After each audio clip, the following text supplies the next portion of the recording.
नमस्ते बच्चों, मेरा नाम है doctor Vaibhav Awasthi and we are back with our amazing subject that is biology.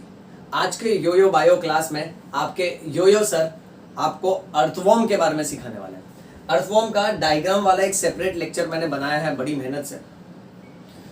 Shirt भी खराब हो गया, ये वाइट वाइट डैंड्रफ नहीं है, चॉक पार्टिकल है। ओके, तो इसका डायग्राम लेक्चर हमने बनाया है बच्चों। डायग्राम लेक्चर में हमने अर्थवॉर्म का डॉर्सल व्यू बनाया है, उसका वेंट्रल व्यू बनाया है। डॉर्सल व्यू यानी टॉप सरफेस, अर्थवॉर्म का ऊपर का सरफेस देखोगे तो ऐसा दिखेगा, और वही अर्थवॉर्म का, समझो ये अर्थवॉर्म जा रहा है इस तरफ जा रहा है ये अर्थवॉर्म, तो उसका ऊपर का सरफेस ऐसा दिखेगा, उसका पेट वाला सरफेस वेंट्रल सरफेस ऐसा दिखेगा, और उसको अगर साइड से देखोगे ना तो उसका लैटरल सरफेस ऐसा दिखेगा। अब आज के इस क्लास में हम बात करने वाले हैं अर्थवॉर्म के इंट्रोडक्शन और उसके मॉर्फोलॉजी के बारे में, बट उसके लिए आपको ये डायग्राम का नेमिंग अच्छे से आना चाहिए। एक बार रिवाइज कर लेते हैं क्विकली। सो अर्थवॉर्म में कैसे शुरू करेंगे, माउथ से, खत्म करेंगे एनस से। बीच में छोटे छोटे जो रिंग्स हैं, जो सेगमेंट है ना, उसको मेटामियर्स बोलते हैं, और मेटामियर्स के बाद जो ग्रूव आता है, जो खांचा आता है, दैट इज ट्रांसवर्स ग्रूव और एन्यूलाई। एन्यूलाई मतलब रिंग। 14 से लेके 16th सेगमेंट में क्लिटेलम है, ये याद रखना है। और वेंट्रल व्यू देखेंगे ना, वेंट्रल सरफेस की खास बात ये होती है कि उसपे रिप्रोडक्टिव ओपनिंग होता है। सो उसपे मेल रिप्रोडक्टिव ओपनिंग है और फीमेल रिप्रोडक्टिव ओपनिंग है। उसका सेगमेंट नंबर क्या है वो यूजुअली मल्टीपल चॉइस में पूछा जाता है, थोड़ी देर में हम डिस्कस कर लेंगे। फिर साइड से अगर देखेंगे ना, लैटरल व्यू, साइड से देखोगे तो माउथ के पहले जो पार्ट है दैट इज प्रोस्टोमियम, माउथ के आजू बाजू में जो रिंग है दैट इज पेरिस्टोमियम, और बीच में जो खड्डा है दैट इज माउथ ओपनिंग, और बाद में ऐसे ट्रांसवर्स रिंग्स दिख रहे हैं आपको, that is transverse rings of setae. Setae will help in locomotion of the earthworm. इसका एक एक थियरी पॉइंट कवर करते हैं। पहले आप लोग इसका स्क्रीनशॉट ले लो बच्चों।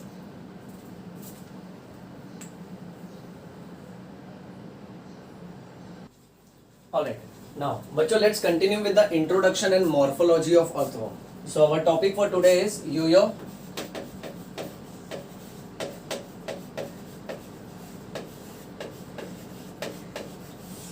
Earthworm. Now, in introduction we will start with few basic points. ये सब है ना मल्टीपल चॉइस क्वेश्चन में आ सकता है, इसलिए एक एक छोटा छोटा पॉइंट कवर करेंगे। Colour of earthworm, the colour of earthworm is reddish brown, ये याद रखना। The colour of earthworm is reddish brown. Habitat कहां पाया जाता है, so it shows presence of terrestrial habitat. Terrestrial habitat means it is living on land, जमीन पे ज्यादा पाया जाता है, it is land living. Next, vertebrate है कि इनवर्टिब्रेट है, so it is invertebrate because इसके पास वर्टिब्रल कॉलम नहीं होता है। नेक्स्ट, सॉइल में कहां मिलेगा ये, तो ये मिलेगा सॉइल के हमेशा अपर लेयर में, और वो भी कौन सी सॉइल में, कौन सी मिट्टी में, गीली मिट्टी में, मॉइस्ट सॉइल में। मल्टीपल चॉइस है, बहुत important. During day time you will find them in burrows which is formed by boring and swallowing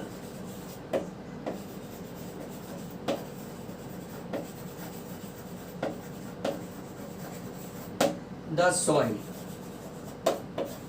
अब मेरी बात ध्यान से सुनो बच्चों, यानी अर्थवॉर्म दिन के समय कहां मिलेगा, वो खड्डे में मिलेगा। बरो यानी खड्डा। अब ये खड्डा बना कैसे, सो दिस खड्डा is formed by boring, boring यानी खोदना, एंड स्वॉलोइंग, स्वॉलोइंग यानी निगल जाना। सो ये मिट्टी को खोदता है और निगल जाता है। सो दिन के समय पे ये यूजुअली आपको मिट्टी के अंदर खड्डे में मिलेगा। नेक्स्ट, अर्थवॉर्म का जो पॉटी होता है ना, अर्थवॉर्म के स्टूल्स को, स्टूल्स यानी फीकल मैटर, उसके फीकल मैटर को बोलते हैं वर्म कास्टिंग्स। ये भी बहुत इंपॉर्टेंट मल्टीपल चॉइस क्वेश्चन है। The stools of the earthworm is called as worm castings, and worm castings की मदद से it can be traced in gardens. इसकी मदद से हमको पता चलेगा कि अर्थवॉर्म गार्डन में कहां कहां पर गया है। जहां जहां पर वो जाएगा वहां वहां वो पॉटी करते जाएगा। सो ये पॉटी को फॉलो करते करते हमको पता चलेगा कि अर्थवॉर्म है कहां पर। अर्थवर्म के फीकल मैटर को, उसके फीकल डिपॉजिट को बोलते हैं worm castings, and with the help of worm castings it can be traced in gardens. इतना आपको याद रखना है। Common Indian species of earthworm में दो नाम आपको याद रखना है, मैंने लेक्चर के शुरुआत में ही बोला था, जय जवान जय किसान, जय फेरिटीमा और जय लम्ब्रिकस। ये समझे बेटा? चलो अब इंपॉर्टेंट पॉइंट्स मार्क कर लेते हैं। सो कलर ऑफ द अर्थवर्म क्या है? रेडिश ब्राउन, ये आपको याद रखना है। हैबिटेट कहां पाया जाता है? लैंड पे पाया जाता है, सो टेरेस्ट्रियल हैबिटेट। वर्टिब्रेट है कि इनवर्टिब्रेट है? सो वो इनवर्टिब्रेट है। सॉइल में कौन से लेयर में मिलेगा? अपर, मिडल, लोअर, तो आपको याद रखना है अपर लेयर। ड्राई सॉइल में मिलेगा कि मॉइस्ट सॉइल में मिलेगा? सो याद रखो मॉइस्ट सॉइल में मिलेगा। दिन के समय ये आपको कहां मिलेगा? ये आपको गड्ढे में मिलेगा। और वर्म के फीकल डिपॉजिट्स को बोलते हैं वर्म कास्टिंग, जिसके मदद से आप अर्थवर्म को ट्रेस कर सकते हो कि ये कहां कहां जा रहा है। इंडियन वेराइटी ऑफ अर्थवर्म में दो नाम याद रखना बहुत जरूरी है, फेरिटीमा एंड लम्ब्रिकस। मैं उम्मीद करता हूं बच्चों इतना आपको याद हो गया होगा। आगे बढ़ते हैं। Next, morphology. मॉर्फोलॉजी का मतलब होता है study of external structure. Earthworm के बॉडी को अगर बाहर से हम पढ़ें, बाहरी रूप से पढ़ें, तो उसमें क्या क्या पॉइंट नोटिस करेंगे? सबसे पहली बात, उसका बॉडी काफी लंबा है और सिलिंड्रिकल शेप का है, so it is long cylindrical body. Next, उसके बॉडी में छोटे छोटे बहुत सारे रिंग्स हैं, जैसा कि हमने अभी डायग्राम वाले लेक्चर में देखा था। सो उसके बॉडी में कम से कम 100 से ज्यादा रिंग्स हैं, 100 से ज्यादा। सो यहां हम लोग लिखेंगे body is divided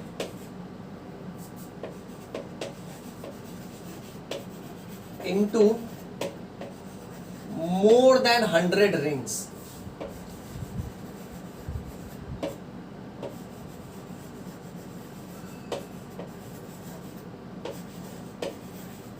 These rings are also called as segments. और बहुत इंपॉर्टेंट, ये कितने से कितना होता है? ये 100 से लेके 120 होता है। ओके, सो ये 100 से लेके 120 याद रखना। इन सेगमेंट्स को हम लोग बोलेंगे मेटामियर्स। हर एक सेगमेंट को बोलना है मेटामियर्स। सो मेटामियर क्या होता है? इसके बॉडी के छोटे छोटे सेगमेंट्स होते हैं। ओके, और इस प्रॉपर्टी को हम बोलेंगे metamerism. The property is called as metamerism.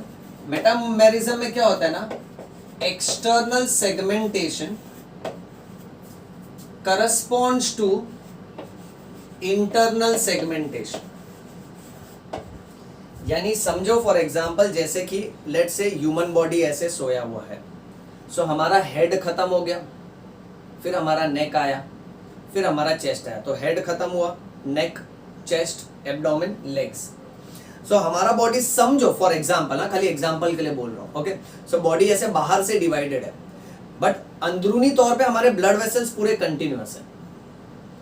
सो अंदरूनी तौर पे पूरा ब्लड वेसल कंटिन्यूअस है। अर्थवर्म में ऐसा नहीं होता। अर्थवर्म में जहां बाहर का सेगमेंट खत्म होता है ना, अंदरूनी तौर पे उसके शरीर के अंदर भी इंटरनल पार्टीशन जो है ना, वो भी उसी लेवल पे खत्म होता है। तो जहां पर एक्सटर्नल सेगमेंट खत्म हुआ, इंटरनली भी इंटरनल सेगमेंट भी वहीं पे करस्पॉन्ड करता है। So whenever the external segmentation corresponds with the internal segmentation, this property is called as metamerism।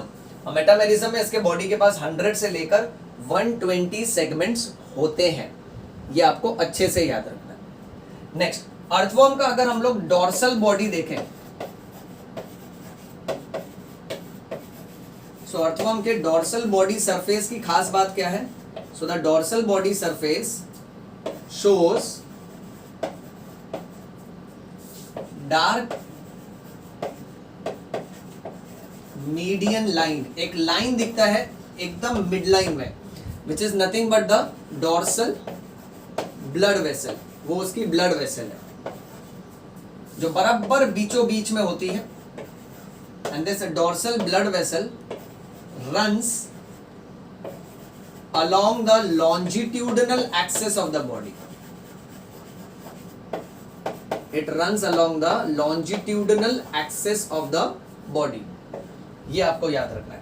सो उसके डॉर्सल बॉडी सरफेस पे उसका जो ऊपर का बॉडी है ना, suppose for example let's say ये अर्थवर्म है, ये अर्थवर्म यूं सोया हुआ है।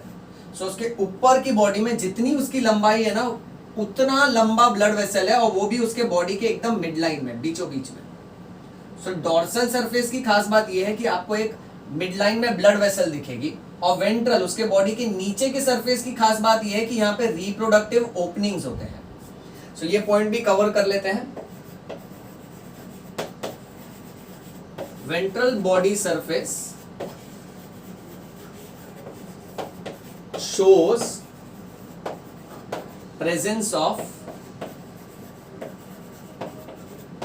genital apertures। अब जेनिटल अपेरचर्स का मतलब होता है reproductive opening. Okay, right. Next, अब अर्थवर्म का जो शुरुआत वाला हिस्सा है ये, उसको बोलेंगे एंटीरियर एंड। और इस एंटीरियर एंड में दो स्ट्रक्चर होते हैं। एंटीरियर एंड में भाई इनके पास अपना माउथ होता है, और माउथ के आगे होता है प्रोस्टोमियम। प्रोस्टोमियम से संबंधित तीन बातें आपको याद रखनी है, मैं यहां एरो कर देता हूं।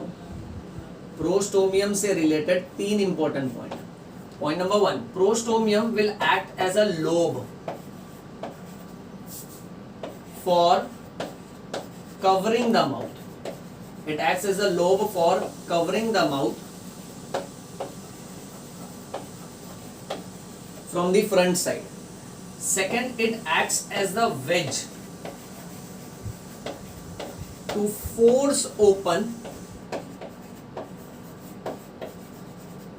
cracks which are present in the soil. And third, it is a sensory in function. Okay, इसके मदद से वो सेंसेशन भी कर पाता है। इतना आपको अच्छे से याद रखना है। एनीवे, ये वाले पूरे पॉइंट्स रिपीट कर लेते हैं। मॉर्फोलॉजी का मतलब क्या होता है, लेट्स रिवाइज। मॉर्फोलॉजी मतलब एक्सटर्नल स्ट्रक्चर। एक्सटर्नली देखेंगे तो अर्थवर्म का बॉडी कैसा है, लंबा है, शेप कैसा है, स्क्वायर है, रेक्टेंगल है, सर्कुलर है कि सिलेंड्रिकल है, तो ये भाई सिलेंड्रिकल है। इसके बॉडी में there are more than 100 segments. This property is segmentation, जहां 100 से लेके 120 सेगमेंट्स मिलेंगे आपको। इन सेगमेंट्स को आपको बोलने का मेटामियर्स, और इस प्रॉपर्टी को बोलने का मेटामेरिज्म। मेटामेरिज्म का मतलब होता है external segmentation corresponds with internal segmentation. यहां मैं वर्ड लिख देता हूं, external segmentation corresponds to internal segmentation. Okay, next, dorsal body surface की खास बात क्या है, कैसे पता चलेगा कि उसका ऊपर का सरफेस और नीचे का सरफेस कौन सा है। सो ऊपर के सरफेस पे एक ब्लड वेसल होगी बीचों बीच में, नीचे के सरफेस पे रिप्रोडक्टिव ओपनिंग होगा। जाहिर सी बात है, ये अपना रिप्रोडक्टिव ओपनिंग ऊपर की तरफ तो नहीं रखेगा, खुलेआम तो सबको दिखाएगा नहीं शर्म है ना, कुदरत ने भी इनको शर्म दी है, इसलिए रिप्रोडक्टिव ओपनिंग नीचे की तरफ दिया है। ओके, सो डॉर्सल बॉडी सरफेस में आपको मिड लाइन में, मीडियन यानी एकदम बराबर मिड लाइन में, एकदम बीचों बीच में आपको मिलेगा dorsal blood vessel which runs along the longitudinal axis of the body। ये आपको याद रखना है। वेंट्रल बॉडी सरफेस पे आपको क्या दिखेगा, वेंट्रल बॉडी सरफेस पे आपको इसके रिप्रोडक्टिव ओपनिंग दिखेंगे, जिसको बोलना है जेनिटल अपर्चर्स। फिर एंटीरियर एंड, इसका बॉडी का जो शुरुआत वाला हिस्सा है ना, उसमें दो पार्ट होते हैं, माउथ और प्रोस्टोमियम, जिसमें से प्रोस्टोमियम बहुत ही ज्यादा इंपॉर्टेंट है। Prostomium will act as a lobe for covering the mouth. Mouth को आगे से ढक के रखता है, जैसा कि हमने डायग्राम में देखा था। समझो फॉर एग्जांपल, यहां देखो सब लोग ध्यान से। ओके, ये है प्रोस्टोमियम और ये है माउथ। सो ये माउथ को कवर करके रख रहा है आगे से, ये एक फ्लैप की तरह है। ओके, समझो अर्थवर्म इस तरफ को देख रहा है, इस तरफ को। सो ये उसका माउथ है, सो ये उसको कवर करके रख रहा है, ये प्रोस्टोमियम है। दूसरा, ये prostomium it is acting as a wedge to force open the cracks in the soil. अब अर्थवर्म क्या करता है ना, अर्थवर्म एक तरह से किसान कैसे हल जोतता है, प्लाविंग करता है। आजकल ये ट्रैक्टर की मदद से होता है, तो ये मिट्टी है, तो ट्रैक्टर क्या करता है, पीछे ट्रैक्टर के ऐसे हुक्स होते हैं जो मिट्टी को खोदते जाते हैं। अब अर्थवर्म भी ना, इसके पास प्रोस्टोमियम है। प्रोस्टोमियम एक तरह से वो ट्रैक्टर ही, वो जो हुक्स है ना, उसको माइक्रोस्कोपिक लेवल पे इमेजिन करो, एकदम छोटा सा है। सो जहां जहां अर्थवर्म आगे आगे जाता है ना, तो धीरे धीरे खोदते जाता है मिट्टी को। अपने प्रोस्टोमियम के मदद से. So it is acting as a wedge to force open the cracks in the soil. And last it is sensory in function. Next बहुत ही इंपॉर्टेंट मल्टीपल चॉइस क्वेश्चन आएगा. The first segment of earthworm is called as what? The first segment in earthworm is called as a peristomium, क्योंकि वो mouth के आजू बाजू में है. ओके. फिर नेक्स्ट ये क्वेश्चन आएगा कि अर्थवर्म में क्लिटेलम क्या होता है. सो क्लिटेलम से जुड़ी कुछ कुछ बातें. पॉइंट नंबर 1, क्लिटेलम आपको मिलेगा सिर्फ मेच्योर वर्म्स में.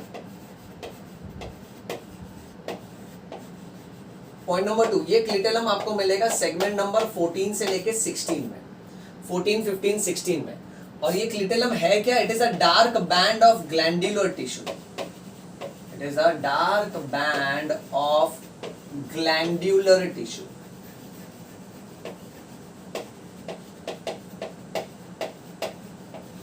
इसलिए जब हमने अर्थवर्म ड्रॉ किया था ना, let's say suppose for example, okay, ये अर्थवर्म है, ये पूरा का पूरा, ये उसका फर्स्ट, सेकेंड, थर्ड. सो यहाँ 14, 15, 16 ये एरिया बहुत डार्क था, इसको बोलते हैं क्लिटेलम. अब इसके वजह से अर्थवर्म के बॉडी का शुरुआत का हिस्सा हम बोलेंगे प्री क्लिटेलर. प्री यानी पहले, क्लिटेलम के पहले, इसलिए प्री क्लिटेलर. और बाद में बाकी पूरा जो बॉडी बचा वो पोस्ट क्लिटेलर. और ये 14 से 16 जो है वो है क्लिटेलर रीजन. सो क्लिटेलम की वजह से अर्थवर्म का body is divided into 3 parts. The first part is called as a pre क्लिटेलर.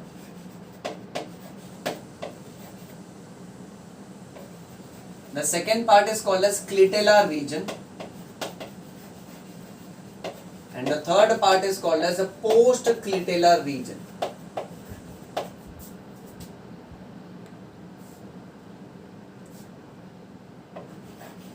Post-clitellar region. Okay, so pre-clitellar, post-clitellar, and pre-clitellar, clitellar, and post-clitellar. यहाँ पे डबल टी आएगा. Let us run this.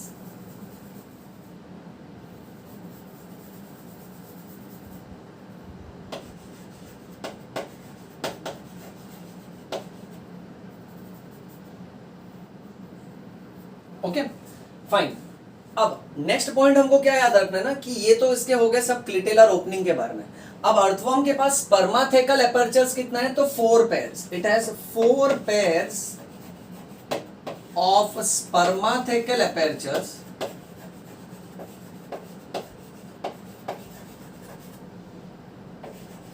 Four pairs of spermathecal apertures present on ventrolateral side.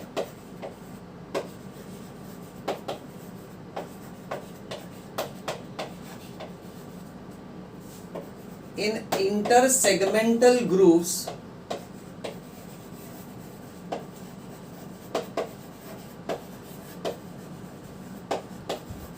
Number 5 to 9. ये बहुत ही ज्यादा important multiple choice question है. अब मेरी बात ध्यान से सुनो. समझो फॉर एग्जांपल लेट्स से एक अर्थवर्म यूं सोया हुआ है. ओके, समझो मेरी तरफ देख रहा है. एक अर्थवर्म ऐसा है, यहाँ उसका माउथ है, ये बॉडी और ये एनस. अब इसके बॉडी में रिंग है, एक, दूसरा रिंग, तीसरा रिंग, चौथा रिंग, 5वां रिंग, ऐसा कर करके 100 से लेकर 120 रिंग्स होते हैं इसके पास. अब आप ये इमेजिन करो कि पहला रिंग, दूसरा, तीसरा, ये जाने दो. अब मन में इमेजिन करो एक चौथा वाला रिंग है. सो एक प्लेट है पूरा ऐसा गोल, पिज्जा, एक गोल ऐसा पराठा रखा है. ठीक है, ये चौथा रिंग. फिर उसके आगे एक और पिज्जा रखा है, पराठा रखा है, 5वां. ठीक है, फिर 6, 7, 8, 9, 10 ऐसा कंटिन्यूस है. सो एक के पीछे एक पराठा, पिज्जा, रिंग्स रखे हुए. अब जहां पे 5वां और 6वां है ना, ओके, तो जो 6वां वाला है, 6th रिंग जो है ना, उसको घड़ी की तरह इमेजिन करो. उसके 4 o'clock और 8 o'clock पोजीशन पे मैंने 2 छोटे छोटे, समझो फॉर एग्जांपल मैंने छोटे छोटे चेरी चिपका दी.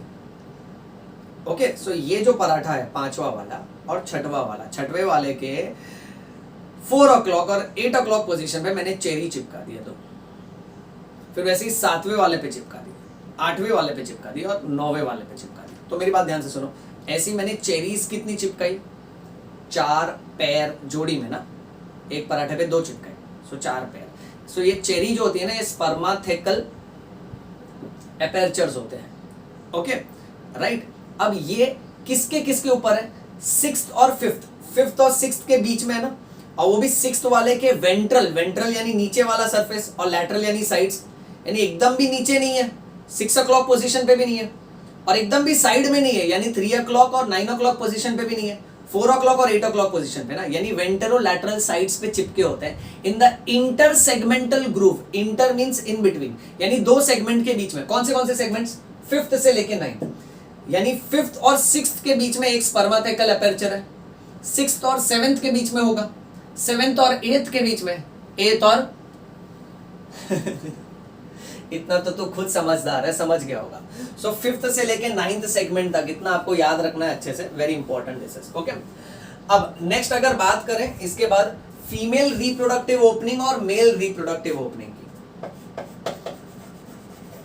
फीमेल जेनिटल एपर्चर, एक अर्थवर्म में कितने फीमेल जेनिटल एपर्चर होते हैं, तो सबसे पहली बात ये याद रखना कि एक ही ओपनिंग होता है, there is only single female genital aperture. Second, it is present on the ventral surface.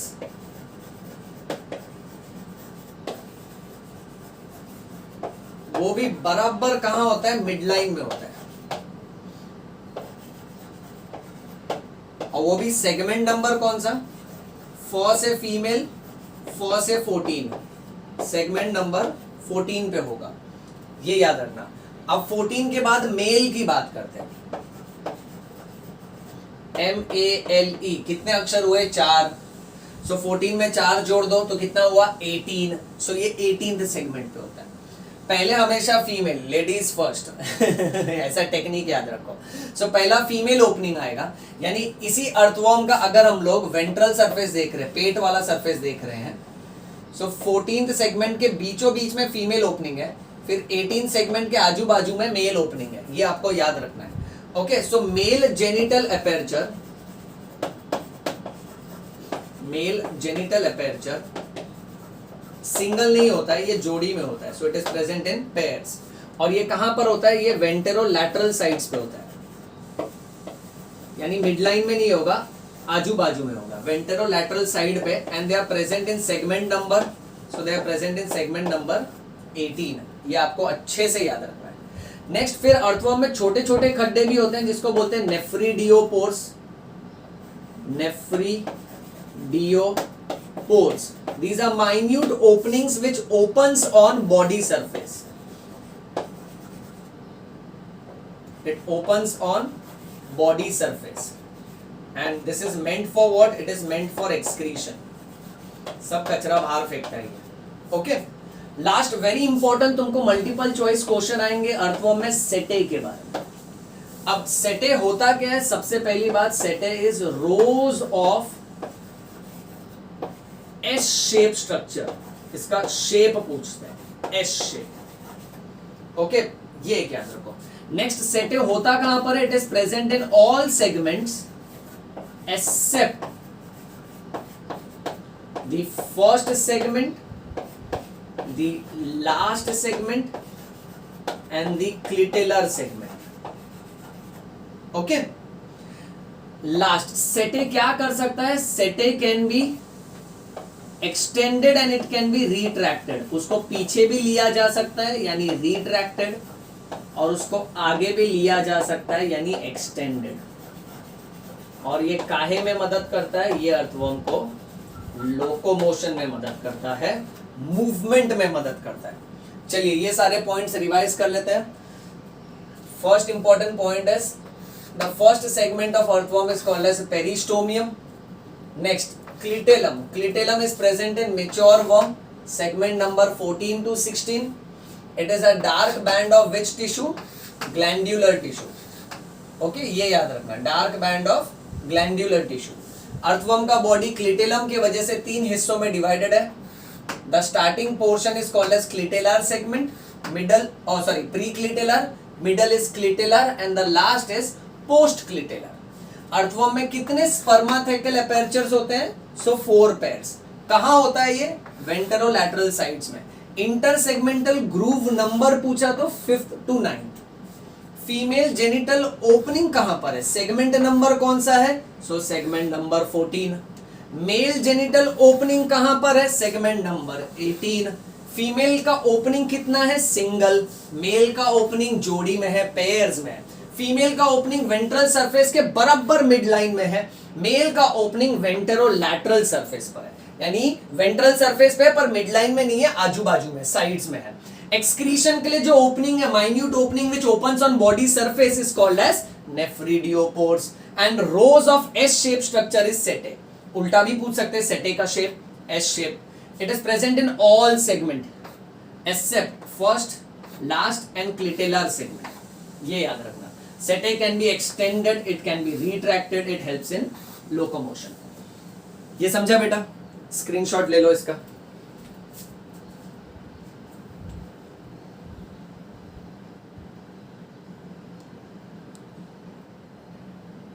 अभी ले लो स्क्रीनशॉट। सब कवर हो रहा है ना? अच्छे से इसका स्क्रीनशॉट ले लो बच्चों। ओके, क्लिटेला, लोकोमोशन सब। क्लिटेलम में है ना, एक्चुअली डबल एल आएगा, this is the right spelling. यहाँ मैंने डबल टी लिख दिया, इसको आप चेंज कर दीजिएगा बच्चों। यहाँ पे डबल एल आएगा और टी सिंगल है।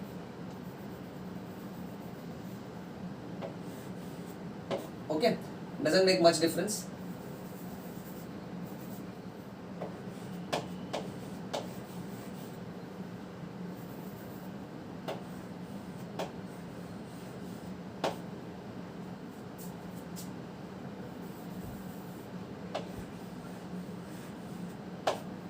चलो अभी ले लो स्क्रीनशॉट, ले लो अच्छे से, ले लो स्क्रीनशॉट बेटा। लिया? ऑलराइट। तो देखो यहाँ पे है ना, हमने ऐसे देखेंगे तो कुछ पैराग्राफ, 2 पैराग्राफ ही डिस्कस किया है एनसीईआरटी टेक्स्ट बुक से, बट बेटा इसमें इंफॉर्मेशन बहुत सारा है। सो इस सारे इंफॉर्मेशन को अच्छे से आप बाय हार्ट कर लीजिए। और ये बाय हार्ट कैसे होगा? अगर आप इसका प्रॉपर नोट्स मेंटेन करोगे तो। सो अपने रफ नोटबुक में चैप्टर का नाम अर्थवर्म डालिए और इसका प्रॉपर नोट्स, आपने अभी जो स्क्रीनशॉट लिया ना उसका प्रॉपर नोट्स ले लो। कलर्ड पेन्स की मदद से इंपॉर्टेंट पॉइंट्स अंडरलाइन कर लो। ये समझा बच्चों? इसी तरह से मन लगा के पढ़ते रहिए। Okay, that's all for this particular lecture. And अपने फ्रेंड्स को भी इस चैनल के बारे में बताइए। Let our bio family, our YoYo family keep growing. Okay, and do not forget the मंत्र योयो बायो, समझ में आयो, प्रेम रतन धन पायो। That's all. ओके, मन लगा के पढ़ते रहिए। नमस्ते।